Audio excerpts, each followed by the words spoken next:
Akash Jaiswal and I welcome you all for online learning program run by DAV School Gurgaon. Today we are going to discuss the revision video for online examination. It is the practice questions for online examination.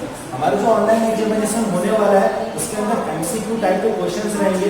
Question का level कैसा रहेगा, किस तरीके से question को कम time के अंदर solve करना है, वो मैं आपको आज सिखाने वाला हूँ.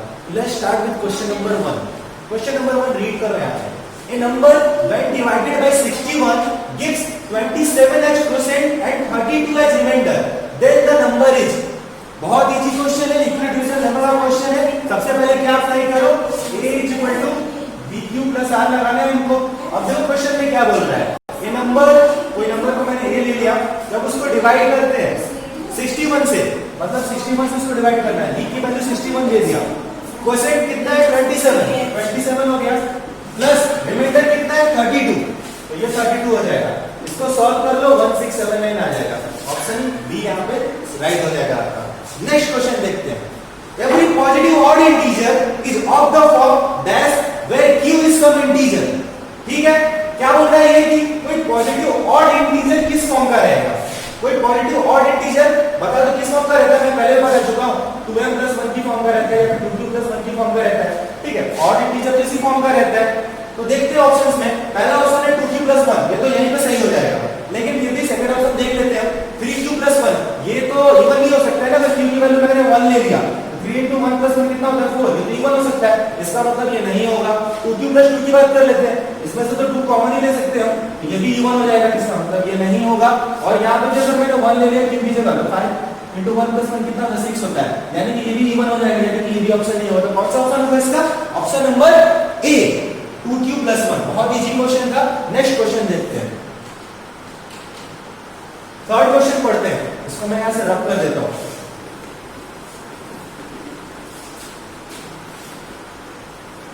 चलो थर्ड क्वेश्चन पढ़ो. Which of the following numbers is irrational.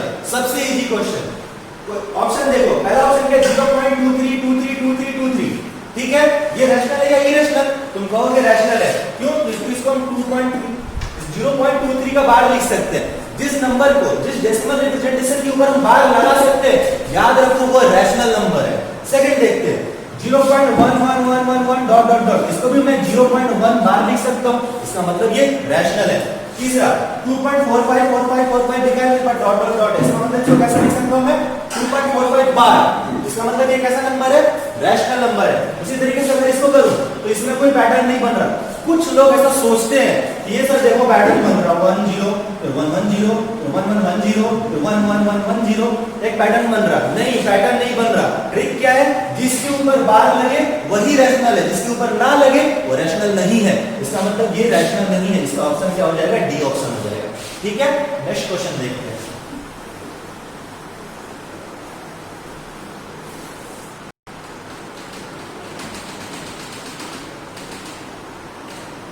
Question number 4. The largest number which divides 70 and 125 leaving remainders 5 and 8 respectively. कौन सा नंबर होगा? ऐसे क्वेश्चन मैंने असाइनमेंट में दिए हुए थे, उससे इजी ही है जो मैंने असाइनमेंट में दिया था. क्या करेंगे, 70 माइनस रिमाइंडर कितना है, इसका 5 है, ये हो जाएगा 65. ठीक है, और 125 माइनस 8 करेंगे तो ये कितना हो जाएगा 117. ठीक है, फिर क्या करते थे, इन दोनों का एलसीएम निकालते थे. एलसीएम अगर हम निकालेंगे 65 और 117 का तो वो आता है 30. ठीक है, तो देखो 30 कौन से ऑप्शन में है. 30 का यहाँ है, ये ऑप्शन करेक्ट हो जाएगा. ठीक है, समझ में आया. नेक्स्ट क्वेश्चन देखते हैं. असाइनमेंट मैंने वो क्वेश्चन दिया होगा, उससे तो इजी है ये. If n is a positive integer then n² - 1 कैसा नंबर होगा. अगर n कोई पॉजिटिव इंटीजर है, ठीक है, इसको सॉल्व करने के दो मेथड हमारे पास में. एक तो हमारा वो यूक्लिड डिवीजन लेमा वाला, एक n ले लिया, इसको पहले ब्रेक कर सकते हैं इस तरीके से. n² - n को क्या लिख सकते हैं, n × n - 1. ठीक है, या फिर n - 1 × n लिख सकते हैं. ठीक है, अब तुम ये बोल सकते हो कि ये दोनों जो नंबर है ये 2 कंसेक्यूटिव नंबर्स का प्रोडक्ट है. ठीक है, अगर ये 2 × 3 लिखना है तो मैं इससे लिख सकता हूं ना. अगर n की वैल्यू मैं 2 लिख दूं या फिर n की वैल्यू मैं 1 लिख दूं तो दो कंसेक्यूटिव नंबर बनेंगे कि नहीं बनेंगे. जब मैं 1 रखता हूं तो यहां पे क्या बनेगा 1 - 1 × 1 यानी कि 0 × 1, 0 और 1 कैसे कंसेक्यूटिव नंबर है. उसी तरीके से 2 into 3 बन सकता है, 3 into 4, तब भी ये बनेगा, ये कंसेक्यूटिव नंबर्स का प्रोडक्ट बनेगा। बता चुका हूं, मैंने एक क्वेश्चन दिया था डिविजिबल बाय 6 वाला, उसमें 3 कंसेक्यूटिव नंबर मैंने कैसे एज्यूम करके बताया था, n-1 n और n+1। ठीक है, ये दो कंसेक्यूटिव नंबर तो ऑलवेज इवन होते ही हैं, इवन मतलब 2 से डिविजिबल, तो इसका आंसर क्या हो जाएगा, इवन। एक तो मेथड ये है। दूसरा एमसीक्यू क्वेश्चन है, तो ज्यादा दिमाग मत लगाओ, पॉजिटिव नंबर कोई भी एज्यूम कर लो, एक बार 1 एज्यूम कर लो, एक बार 2 एज्यूम कर लो, एक बार 3 एज्यूम कर लो। n की वैल्यू पहले 1 डाल दो, 1 डालोगे तो n² माइनस 1 क्या आएगा, ये आ जाएगा 0। n की वैल्यू अगर 2 डालोगे तो n² माइनस n कितना हो जाएगा, ये हो जाएगा 2² माइनस 2 यानी कि 4 माइनस 2 यानी कि 2 यानी कि इवन। ठीक है, n की वैल्यू अगर 3 डाल दो, 3² माइनस 3 यानी कि 9 माइनस 3 यानी कि 6 यानी कि इवन। तो हर केस में इवन आ रहा है, इसका मतलब आंसर इवन हो जाएगा। ठीक है, 0 को भी इवन कंसीडर किया जाता है। ओके, नेक्स्ट क्वेश्चन नंबर 6, दिख नहीं रहा है, थोड़ा ऊपर लेते हैं इसको। Question number 6, if 3 is the least prime factor of number A and 7 is the least prime factor of number B, then the least prime factor of A plus B। ये थोड़ा सा ट्रिकी क्वेश्चन है, आप video को pause करो, खुद से solve करके देखो, उसके बाद इसका सॉल्यूशन देखो। ठीक है, मैं सॉल्यूशन स्टार्ट करता हूं। आई होप आपने वीडियो को पॉज किया होगा, उसके बाद सॉल्व किया होगा, उसके बाद आप सॉल्यूशन देख रहे हो। क्वेश्चन को थोड़ा फिर से करेगा, 3 is the least prime factor of number A, कोई नंबर A दिया हुआ है, उसका लीस्ट प्राइम फैक्टर क्या दिया हुआ है, 3 दिया हुआ है। ठीक है, तो मतलब कि उसके अंदर में उसका जो प्राइम फैक्टराइजेशन होगा कुछ इस तरीके से 3 into 5 into 7 कुछ भी हो सकता है, 5 हो भी सकता है, 7 नहीं भी हो सकता है, हो भी सकता है, नहीं भी हो सकता, बट कुछ इस तरीके से होगा। इसको मैं थोड़ी देर के लिए ऐसा मान लेता हूं ना, 3m मान लेता हूं। ठीक है, वेयर n क्या है, प्राइम फैक्टराइजेशन, प्राइम फैक्टर्स है, प्राइम फैक्टर्स का प्रोडक्ट है। और b को मैं ऐसा मान लेता हूं 7n, इसी तरीके से क्योंकि 7 क्या है, least prime factor of b है। तो यहां से हमको क्या समझ में आता है, ये दोनों नंबर क्या है, ऑड नंबर है। ये समझ में आता है, जिसका लीस्ट प्राइम फैक्टर जो है 3 है, मतलब उसमें 2 नहीं आएगा। जिसका लीस्ट प्राइम फैक्टर 7 है, उसका मतलब उसमें 3 और 5 नहीं आएंगे। ये मतलब इस क्वेश्चन का, अगर 7 उसका लीस्ट प्राइम फैक्टर है, इसका मतलब उसमें 3 और 5 नहीं आएंगे, तो डायरेक्ट 7 से शुरू होगा, उसके बाद 11 हो सकता है, नहीं भी हो सकता है, 13 हो सकता है, नहीं भी हो सकता है। उसी तरीके से ए में 3 के बाद 5, 7, 11 हो सकते हैं, लेकिन नहीं भी हो सकते, बट लीस्ट जो होगा 3 होगा, 2 नहीं होगा। इसमें अगर 2 नहीं होगा तो इसका मतलब ये ऑड है, इसमें भी अगर 2 नहीं होगा इसका मतलब ये ऑड है। अब दो ऑड नंबर का अगर मैं सम पूछूंगा तो वो क्या आएगा, दो ऑड नंबर का सम क्या होता है, इवन ही होता है ना। ठीक है, दो ऑड नंबर का सम क्या होता है, इवन होता है। इवन जो होता है, इसका लीस्ट प्राइम फैक्टर क्या होगा, किसी भी इवन नंबर का 2 होगा, सिंपल सा। कुछ लोग ऐसे भी कर सकते हैं, शॉर्टकट में अगर दिमाग काम नहीं कर रहा है तो ऐसा भी कर सकते हो ना, a की वैल्यू 3 ले लो, b की वैल्यू 7 ले लो, a प्लस b आ गया हमारा 10। ठीक है, अब तो बोलेगा यहाँ तो 3 ऑप्शन बन रहे, 2, 5, 10, तो लीस्ट पूछना है ना उसने, 10 को लिखो 2 into 5। लीस्ट कौन सा इन दोनों में से, 2 है ना, लीस्ट खत्म। तो इस तरीके से आप समझ सकते हो, एमसीक्यू है, आंसर लगाना है हमको, मेथड कोई बहुत ज्यादा इंपॉर्टेंट नहीं है फिलहाल। ठीक है, नेक्स्ट क्वेश्चन देखते हैं। क्वेश्चन नंबर 7, ये भी थोड़ा सा एक ट्रिकी क्वेश्चन है, अच्छा क्वेश्चन है। ठीक है, आपके पेपर में कुछ इसी तरीके के क्वेश्चंस रहेंगे, थोड़े थोड़े से रहेंगे, मतलब ज्यादातर इजी क्वेश्चंस रहेंगे, बट एक आध क्वेश्चन है ऐसे थोड़े से ट्रिकी वाले, थोड़ा आपको उस पर दिमाग लगाना। क्वेश्चन को रीड करो, if n is any natural number then 6 to the power n minus 5 to the power n always end with, मतलब अगर ये नंबर है, इसका यूनिट प्लेस पे क्या आएगा वो पूछ रहा है। अगर n कोई यानी नेचुरल नंबर है, नेचुरल नंबर की बात कर रहा है, जीरो की बात नहीं कर रहा, नेगेटिव की बात नहीं कर रहा, नेचुरल नंबर की बात कर रहा है, तो क्या करेंगे इसमें, ज्यादा दिमाग मत लगाओ, एमसीक्यू का क्वेश्चन है। n की वैल्यू एक बार 1 ले लो, एक बार 2 ले लो, एक बार 3 ले लो, आंसर आ जाएगा। चलो करके देख लेते हैं। n की वैल्यू अगर मैं एक बार 1 लेता हूं तो 6 to the power n minus 5 to the power n कितना हो जाएगा, तो देगा 6 minus 5 यानी कि 1। ठीक है, अब अगर मैं n की वैल्यू 2 लेता हूं, n की वैल्यू मैं 2 ले रहा हूं, यहाँ पे जाएगा 6 स्क्वायर माइनस 5 स्क्वायर यानी कि 36 minus 25 यानी कि 11। ठीक है, अब अगर n की वैल्यू अगर मैं 3 लेता हूं, ठीक है, तो यहाँ पे मैं देख सकता हूँ, यहाँ पे भी 1 बन रहा लास्ट में और यहाँ पे भी 1 आ रहा लास्ट में यूनिट प्लेस पे। उसी तरीके से हम 3 लेके देखते हैं चेक करने के लिए, और यहाँ से तो क्लियर हो ही चुका है कि यूनिट प्लेस पे 1 ही आएगा, और एक बार और चेक कर लेते हैं ना कंफर्मेशन के लिए। 6 क्यूब माइनस 5 क्यूब ठीक है, ये कितना हो जाएगा, ये 216 माइनस 125, ठीक है, इन दोनों का अगर तुम माइनस करोगे तो जितना भी आए, पर 6 माइनस 5 कितना होता है, यूनिट प्लेस तो 1 ही आएगा, इसका समझ में आता है आपको, ऑब्जेक्टिव क्वेश्चन है, यूनिट प्लेस तो 1 आ जाएगा, ठीक है। ये कोई सोर्स वर्ड मेथड नहीं है, बट एमसीक्यू में आप ऐसे क्वेश्चन को इस तरीके से भी सॉल्व कर सकते हो, इसी तरीके से सॉल्व करने के लिए बनते हैं ये क्वेश्चन, दिमाग लगाना पड़ता है हमें, थोड़ा सा ट्रिकी रहता है, ठीक है। तो माइनस कर लेना, जो भी आएगा ना उसकी यूनिट प्लेस तो 1 ही होगा, क्योंकि इसका यूनिट प्लेस और यूनिट प्लेस माइनस करेंगे तो 1 आता है। ऑब्जेक्टिव क्वेश्चंस में ये भी आपको ध्यान में रखना रहता है, कई बार क्या होता है कि यूनिट प्लेस से ही क्वेश्चन सॉल्व हो जाता है, ठीक है। नेक्स्ट क्वेश्चन देखते हैं, क्वेश्चन नंबर 8 दिख रहा है, graph of A cubic polynomial x³ - 4x meets the x axis at this and this, then the zeros of the polynomial are, ठीक है। थोड़ा इसको ऊपर ले लेते हैं, ये थोड़ा सा अच्छा क्वेश्चन है, ये टॉपिक है पॉलीनोमियल का, ग्राफ ऑफ पॉलीनोमियल का, ठीक है। तो खुद से सॉल्व करके देखो, उसके बाद सॉल्यूशन देखो। चलो मैं बताता हूँ कैसे सॉल्व करते हैं। कोई ग्राफ बनाना है क्यूबिक पॉलीनोमियल का, x एक्सिस y एक्सिस बना लेते हैं पहले, ठीक है, तो बना दिया मैंने x एक्सिस y एक्सिस। अब उसमें क्या बोल रहा है कि x एक्सिस को कहां पे कट करता है, मीट करता है या कट करता है, कोई फर्क नहीं पड़ता, ठीक है। -2, 0 कहां पे होगा, कहीं यहां पे होगा, मान लेता हूं मैं यहां पे कहीं पे होगा, 0, 0 ये तो यहां पे होगा, ठीक है, मैंने मान लिया यहां पे 0, ठीक है। और 2, 0 वो कहां पे होगा, कहीं यहां पे होगा, ठीक है। यहां पे कट कर रहा है, ग्राफ कुछ इस तरीके से मैं मान लेता हूं, ऐसा कोई ग्राफ होगा जो यहां पे कट कर रहा है, ये -2, 0। अब तुम बोलोगे कि ये तो x³ - 4x का ग्राफ है ही नहीं, उसका ग्राफ तो कुछ इस तरीके से आता है या कुछ इस तरीके से आता है, तो उससे कोई फर्क नहीं पड़ता, ऑब्जेक्टिव क्वेश्चन है, कोई दिक्कत वाली बात नहीं है, ऐसा भी ग्राफ बना दिया तो, ठीक है। अब क्या बोल रहा है, then the zeros of the polynomial, मतलब रूट्स पूछ रहा है, तो रूट्स कैसे बताते थे ग्राफ देखने के बाद, जहां कहां पे x एक्सिस को कट करता था वो वहां पे x की जो वैल्यू है वो उसके रूट्स हो जाते थे। तो यहां पे x की वैल्यू कितनी है, x = -2 है, और यहां पे x की वैल्यू कितनी है, 0 है, और यहां पे x की वैल्यू कितनी है, इन तीनों कंडीशंस पे y की वैल्यू कितनी है, 0। तो इसका मतलब ये तीनों क्या हो गए, रूट्स हो गए। ये तो कौन सा ऑप्शन में दिया होगा, ये वाला ऑप्शन में दिया होगा, खत्म। नेक्स्ट क्वेश्चन देखते हैं,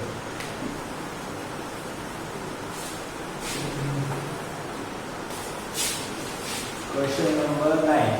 if alpha beta gamma are the zeros of the polynomial x³ - 6x, ये पॉलीनोमियल दिया हुआ, then the value of alpha beta, बहुत ही इजी सवाल, इससे इजी क्वेश्चन तो कुछ हो नहीं सकता। एक पॉलीनोमियल दे दिया है क्यूबिक, और उसके रूट्स का जो है, रूट्स एंड कोएफिशिएंट के जो रिलेशन है उसके ऊपर में बेस्ड क्वेश्चन है। क्यूबिक पॉलीनोमियल के जो रिलेशन है फटाक से मुझे बता दो, alpha plus beta plus gamma क्या होता है, अगर अल्फा बीटा गामा रूट्स हैं किसी क्यूबिक पॉलीनोमियल के, वो क्या होता है, -b/a, याद है, alpha beta plus beta gamma plus gamma alpha क्या होता है, c/a, और अल्फा बीटा गामा क्या होता है, -b/a, ठीक है। ऐसे क्वेश्चन को करने की सबसे इंपॉर्टेंट ट्रिक होती है कि x³ का कोएफिशिएंट 1 बनाओ, +1, या पहले ही बना हुआ है, नहीं भी बना होगा तो यहाँ से अगर a की वैल्यू जो इतनी होगा डालो, कोई दिक्कत नहीं है, लेकिन अगर तुम यहाँ पे 1 बना दोगे तो सवाल थोड़ा इजी हो जाता है। तो बताओ इसने क्या पूछा है मुझसे, इसने पूछा है alpha beta plus beta gamma plus gamma alpha पूछा है, मतलब ये पूछा है, यानी कि c/a पूछा है। c/a देख के बता दो, कोई भी देख के बता सकता है, ये a है, ये b है, ये c है। c कितना है, -1, और a कितना है, 1, तो -1/1 यानी कि -1, ऑप्शन देखो -1 ला दिया, ये रहा, ठीक है, खत्म। नेक्स्ट क्वेश्चन देखते हैं,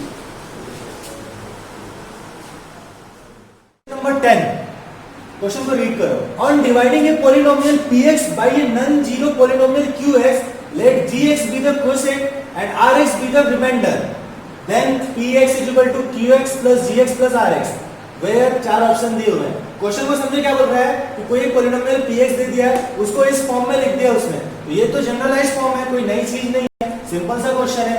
ये क्वोशिएंट हो गया, ये रिमाइंडर हो गया, 4 ऑप्शन पूछ रहे हैं, ऑप्शन देखते हैं। rx = 0, ऑलवेज, rx मतलब रिमाइंडर, रिमाइंडर 0 हो भी सकता है, नहीं भी हो सकता है, तो ऑलवेज तो नहीं होगा, ठीक है। दूसरा देखो, degree of rx less than degree of gx, ठीक है। तो अगर डिग्री ऑफ rx जो है डिग्री ऑफ gx के कम रहता है, ये तो हमको पता है, बट कभी-कभी 0 भी तो होता है, क्योंकि rx जो 0 हो जाएगा उस केस की बात कर रही है, तो ये भी ये हो सकता है, पर यहाँ पे नहीं होगा। तीसरा ऑप्शन देखो, आइदर rx = 0 जीरो और degree of r x is less than degree of g x, तो ये सही है, तो ये हो जाएगा। और चौथा ऑप्शन है r x equal to g x, ये तो ऐसी फर्जी ऑप्शन है, ठीक है। तो इसका राइट ऑप्शन क्या हो जाएगा, सी, ठीक है। नेक्स्ट क्वेश्चन देखते हैं, question number 11, which of the following, ये सब मैं यहां से इरेज कर देता हूं।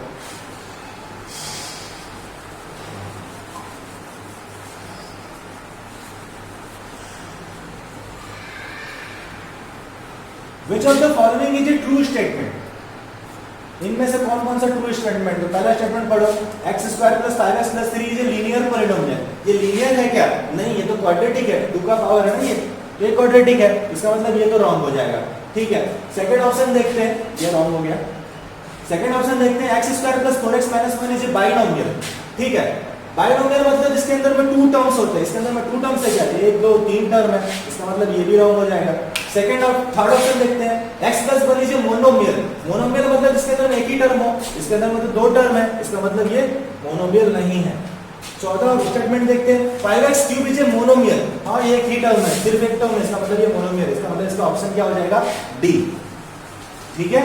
नेक्स्ट देखते हैं,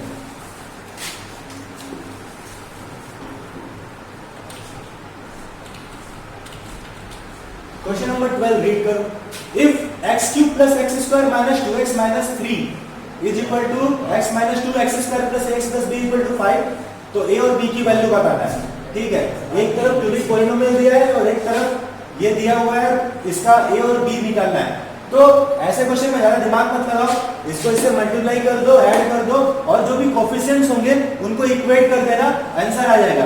करो इसको मल्टीप्लाई करो, इसको अगर मल्टीप्लाई करेंगे तो ये कितना हो जाएगा, ये हो जाएगा x cube plus ax square plus bx minus 2x square minus 2ax minus 2b, और ये वाला प्लस 5 यहाँ पे, ठीक है।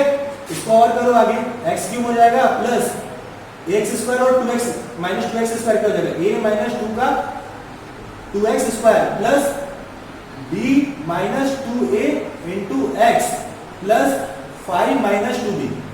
मैंने 5 को पहले लिखा है, 2b को बाद में लिखा, उससे कोई फर्क नहीं पड़ता है। तो ये एक क्यूबिक पॉलिनोमियल हो गई और ये एक क्यूबिक पॉलिनोमियल है, ये दोनों इक्वल है, तो इनके कोएफिशिएंट क्या रहेंगे, इक्वल रहेंगे। x क्यूब का कोएफिशिएंट यहाँ 1 है, यहाँ 1 है, इक्वल है, कोई बात नहीं। x स्क्वायर का कोएफिशिएंट क्या है, a माइनस 2, a माइनस 2 कितना हो जाएगा 1, a माइनस 2 कितना हो जाएगा 1।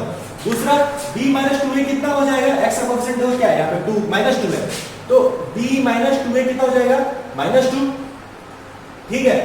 और 5 माइनस 2b कितना हो जाएगा, 5 माइनस 2b क्या है, कांस्टेंट टर्म है, कांस्टेंट टर्म इसमें कितनी है, माइनस 3 है, ये हो जाएगा माइनस 3। तो इन तीनों को सॉल्व करोगे तो वहां से a और b की वैल्यू आ जाएगी। इसको सॉल्व करते तो ये कितना आता है 3, ठीक है। ये 3 कहाँ पे है, यहाँ पे है, और यहाँ पे इक्वल टू 5 दिया हुआ है, यहाँ पे इक्वल टू 4 दिया हुआ है, और यहाँ पे इक्वल टू माइनस 3 दिया हुआ है। तो एक ही ऑप्शन में इक्वल टू 3 दिया हुआ है, b निकालने की जरूरत ही नहीं, ऑप्शन खत्म है यहाँ पे, ये क्वेश्चन खत्म। तुम चाहो तो b निकालोगे तो b की वैल्यू 4 आ जाएगी। नेक्स्ट देखते हैं,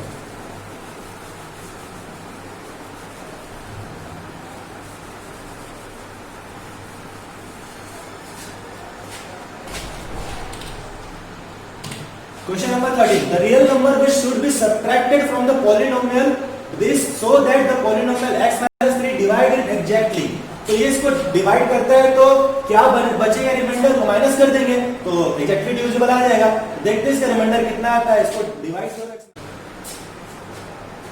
इसको डिवाइड करो, x माइनस 3 और ये कितना है 2x cube minus x square minus 13x minus 6, ठीक है। डिवाइड करेंगे इसको तो कितने बार में करेंगे, ये जाएगा 2x स्क्वायर टाइम्स में, तो 2x स्क्वायर और ये कितना हो जाएगा 2x क्यूब हो जाएगा, ठीक है। और 2 और ये माइनस 3 कितना हो जाएगा माइनस 6x स्क्वायर, ठीक है। ये समझ में आएगा, 2x स्क्वायर इंटू माइनस 3 कितना हो माइनस 6x स्क्वायर। ये माइनस करो, ये माइनस हो जाएगा, ये प्लस हो जाएगा, ये आपस में कैंसिल हो जाएंगे। 6x square minus x square कितना हो जाएगा 5x स्क्वायर, और ये माइनस 13x और ये माइनस 6 यहाँ पे मैंने लिख दिया ऐसे, ठीक है। अब मुझे x को 5x स्क्वायर बनाना है तो क्या करूंगा मैं 5x से मल्टीप्लाई करूंगा, कर देता हूं। तो 5x से मल्टीप्लाई करूंगा तो कितना आएगा 5x स्क्वायर माइनस 5 और ये 3 कितना होगा माइनस 15x, ठीक है। और ये माइनस 6 कैसे रहने देते हैं, हो जाएगा माइनस, ये हो जाएगा प्लस, तो ये आपस में कैंसिल। तो 15x माइनस 13x कितना होगा 2x आएगा माइनस 6, ठीक है। x को 2x बनाना है तो क्या करूंगा, 2 से मल्टीप्लाई कर दूंगा, ये हो जाएगा 2x -3 और 2 कितना हो जाएगा -6, ये तो कैंसिल हो गए, रिमाइंडर कितना आया 0, रिमाइंडर 0 आया तो क्या सब्ट्रैक्ट करेंगे, कुछ भी सब्ट्रैक्ट नहीं करेंगे, ऑप्शन कितना हो जाएगा इसका ए।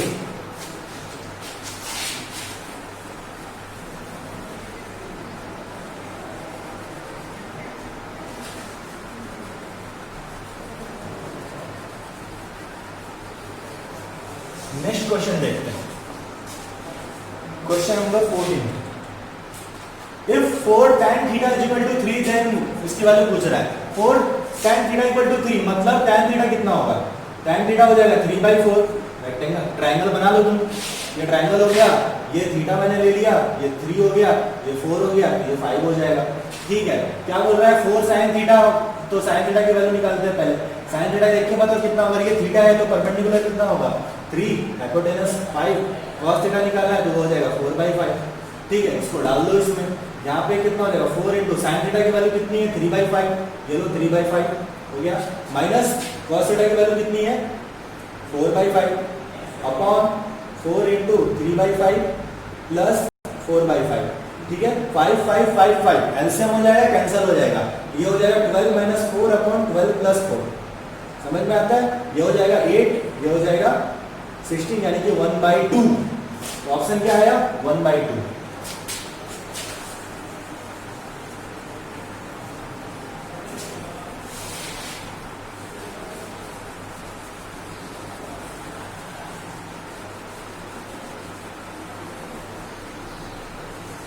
नेक्स्ट क्वेश्चन देखते हैं,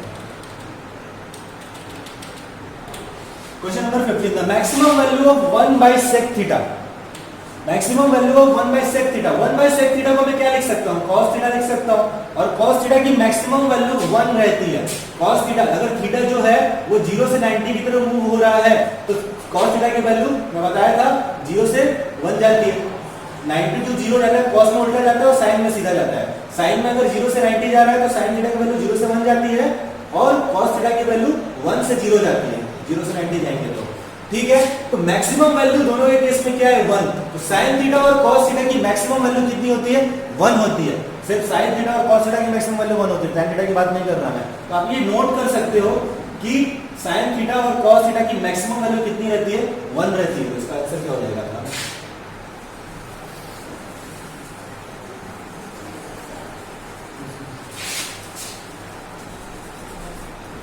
next question number 16। The value of 2 tan square 45 plus cos square 30 minus sin square 60, ठीक है। तो कर लेते हैं, tan स्क्वायर 45 कितना हो जाएगा, tan 45 कितना होता है 1 होता है, तो 1 स्क्वायर का मतलब 1 ही हो जाएगा। cos 30 कितना होता है देखो 0 1/2 1/√2 √3/2, ये हो जाएगा √3/2 का square minus sin square 60, sin square 60 मतलब sin 60 कितना होता है 0 1/2 1/√2 √3/2, ये भी हो जाएगा √3/2 का स्क्वायर, तो ये दोनों आपस में कैंसिल हो गए और ये 1 स्क्वायर मतलब 1 यानी कि ये 2 हो जाएगा, तो ऑप्शन क्या हो जाएगा इसका, ऑप्शन डी 2, ऑप्शन डी 2, ठीक है। क्वेश्चन नंबर 17 देखते हैं। A system of two linear equations, a system of two linear equations in two variables is inconsistent, inconsistent मतलब वाला केस आपने डिस्कस किया होगा, ठीक है। इनकंसिस्टेंट कब होता है जब जस्ट फॉर एग्जांपल ये एक्स एक्सिस है, ये वाई एक्सिस है, ठीक है, दो ग्राफ मैंने बना दिए, ये ग्राफ बना दिया, ये ग्राफ बना दिया, तो ये दोनों कैसे है इनकंसिस्टेंट है, ये कहीं पे भी मीट नहीं कर रहे, इंटरसेक्ट नहीं कर रहे, तो ये इनकंसिस्टेंट है। तो ऑप्शन देखो इंटरसेक्ट ओनली एट ए पॉइंट, नहीं, वन साइड नहीं हो सकता, do not intersect any point, do not intersect any point, हाँ ये हो सकता है, ठीक है। कट द एक्स एक्सिस, नहीं ना कटिंग नहीं करते, कोई जरूरी नहीं है, कट कर भी सकते नहीं भी कर सकते, ऐसा भी तो ग्राफ बन सकता ना, तो कोई जरूरी नहीं है, कट भी कर सकता, बट ये जरूरी है कि वो इंटरसेक्ट नहीं करेंगे, इसका मतलब इसका ऑप्शन क्या हो जाएगा सी हो जाएगा।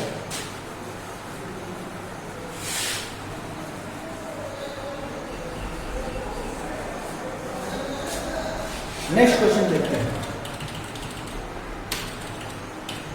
Question number 18। Rs 4900 was divided among 150 children. If each girl gets 50 rupees and a boy gets 25 rupees, then the number of boys, ठीक है, कुछ पैसे हैं उनको 150 लोगों में बांटा जा रहा है, जिसमें से लड़कियों को 50 रुपए मिल रहा है और लड़कों को 25 रुपए मिल रहा है। तो नंबर ऑफ बॉयज बताओ, नंबर ऑफ बॉयज को मैंने x ले लिया, ठीक है, नंबर ऑफ गर्ल्स को मैंने y ले लिया, ठीक है, दोनों का सम कितना हो जाएगा 150। एक इक्वेशन यहां से बन गई।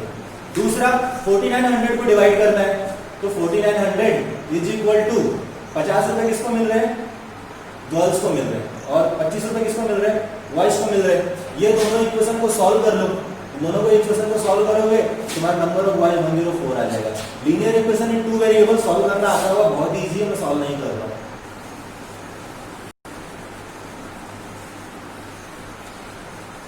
दूसरा क्वेश्चन देखो, ये एज रिलेटेड प्रॉब्लम्स हैं। 5 years ago A was thrice as old as B and 10 years later A shall be twice as old as B. What is the present age of A? ऐसे question में present as को हमेशा x मानना, तो present as of A को मैंने x मान लिया।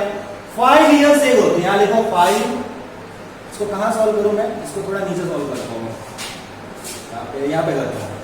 मैंने x मान लिया A की एज को, ठीक है, और y मान लिया किसको, B की एज को, ठीक है। 5 years ago, 5 years ago, ठीक है, 5 years ago मतलब A क्या रहेगा 5 years पहले x - 5 रहेगा, और B क्या रहेगा 5 years पहले y - 5 रहेगा, ठीक है। 5 years ago x - 5 y - 5 उनकी एज हो गई।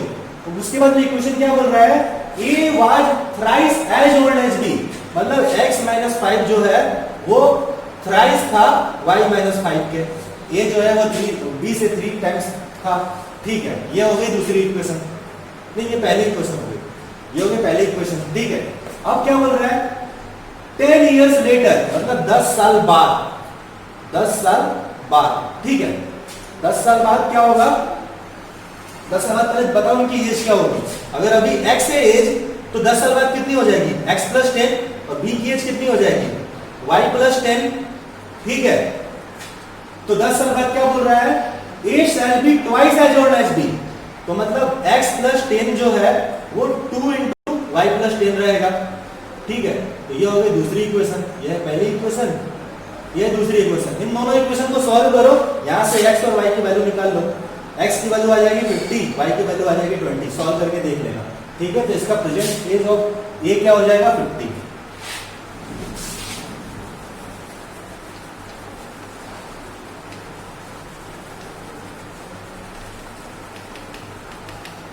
Question number 20 and last question of this video.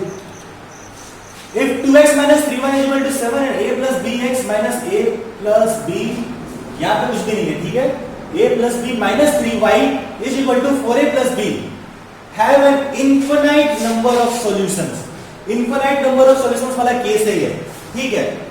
तो a और b की वैल्यू पूछ रहा है, तो दो इक्वेशन दिए हुए, लीनियर इक्वेशन है, 2 वेरिएबल्स का क्वेश्चन है ये, और इनफिनिट नंबर ऑफ सॉल्यूशन वाला केस है ये। तो उसमें क्या करते थे, कुछ नहीं, दोनों को पहले स्टैंडर्ड फॉर्म में लिख दो। ये पहली इक्वेशन है 2x - 3y = 7, और दूसरी इक्वेशन है a + bx x minus a + b minus 3y is equal to 4a + b, 4a + b, ठीक है, 4a + b ये दिया हुआ है, और इनफाइनाइट नंबर ऑफ सॉल्यूशन है, इनफाइनाइट सॉल्यूशन वाला केस है ये। इनफाइनाइट सॉल्यूशन में क्या करते थे, कोएफिशिएंट का जो हम करते थे 2 कितना हो जाएगा, 2/a/b, जो के कोएफिशिएंट है उनको आपस में डिवाइड कर दो, 2/a/b, ये -3 और ये -3 कैंसिल हो जाएगा, तो ये हो जाएगा 3/a + b - 3, और ये हो जाएगा 7/4a + b, ठीक है। इन दोनों को सॉल्व करो, यहां से एक इक्वेशन बनाओ, फिर इन दोनों को सॉल्व कर लिया, इन दोनों को सॉल्व करके एक इक्वेशन बनाओ, a और b की वैल्यू निकाल लो, ठीक है। इन क्वेश्चन को सॉल्व करने के लिए मैं एक बार बता देता हूं, क्या करो, इन दोनों को आपस में सॉल्व करो, तो ये हो जाएगा 2 × a + b - 3 is equal to 3 × a + b। ये समझ में आ गया कैसे हुआ, इसको इधर लेके गया, इसको इधर लेके गया, ठीक है। आपस में इनको करो जो भी करना है, ये हो जाएगा 2 × a + b, और यहाँ 3 × a + b, माइनस हो जाएंगे आपस में, तो ये हो जाएगा इधर पे -6 इज इक्वल टू, यहाँ पे हो जाएगा a + b, ठीक है। तो ये अपने को एक इक्वेशन बन गई, a + b की वैल्यू यहाँ से -6 आ गई। अब इससे उठाओ, अब इन दोनों को एक बार ले लो, 2/a + b is equal to 7/4a + b, ठीक है। अब 4a प्लस बी को तुम लिख दो a plus b plus 3a plus a plus b, ठीक है। 4a को मैंने 3a प्लस a लिख दिया, ठीक है। a प्लस बी की जगह मैंने क्या लिख दिया यहाँ पे -6 लिख दिया a प्लस बी की जगह, यहाँ तक ठीक था। ये दोनों को डिवाइड कर दिया हो गया -3, तो ये हो जाएगा 1/-3 इज इक्वल टू 7/3a-6, ठीक है। तो यहाँ से 3 कॉमन ले सकते हैं, तो ये हो जाएगा a-2, ठीक है। और 3 से 3 कट गया तो ये हो जाएगा -1, तो यहाँ पे डायरेक्ट मैं -1 लिख दे रहा हूँ, ठीक है। तो यहाँ पे a-2 हो जाएगा 2 - a is equal to 7, a कितना हो जाएगा 2 - 7 यानी कि -5। a इक्वल टू -5 कहाँ पे दिया हुआ है, 2 जगह दिया हुआ है। a की वैल्यू -5 आ जाएगी, मैंने अगर -5 आ गई तो a प्लस b कितना है -6 है, तो b की वैल्यू कितनी हो जाएगी -6 - a यानी कि -6 - -5 यानी कि -6 + 5 यानी कि -1। तो b की वैल्यू कितनी आ गई -1 और a की वैल्यू कितनी आ गई -5, ठीक है। तो ये हो गया ऑप्शन, इसका डी हो जाएगा, ठीक है। Thank you so much for watching my video. आज के लिए वीडियो के लिए इतना ही। अब आई होप आप लोग ये सारी चीज़ें आपको समझ में आई होगी। इसी तरीके के क्वेश्चन आने वाले हैं आपके टेस्ट पेपर में, तो all the best for examination.